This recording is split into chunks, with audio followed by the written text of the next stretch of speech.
இந்த அண்ணங்கிட்ட கேட்கணும். போங்க, ஊட்டியோட முடிஞ்சிச்சு சத்தியமா. இது பார்த்தீங்களா வீடுங்கெல்லாம் பாருங்க எப்படி இருக்குன்னு.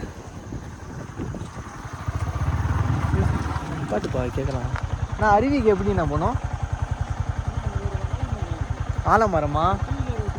ஆ சரி, உள்ள எத்தனை கிலோமீட்டர் நான் போனோம்? 2?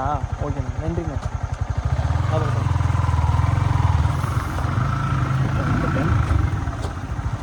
கைஸ், மாடு பாருங்க, ரொம்ப பயங்கரமா இருக்கு. ஜல்லிக்கட்டு மாடு மாதிரியே இருக்கு. ஓ, இங்க பாருங்க பலாப்பழம். பலாப்பழம் பாருங்க. எனக்கு நாலு வேற லெவல்ல இருக்கு.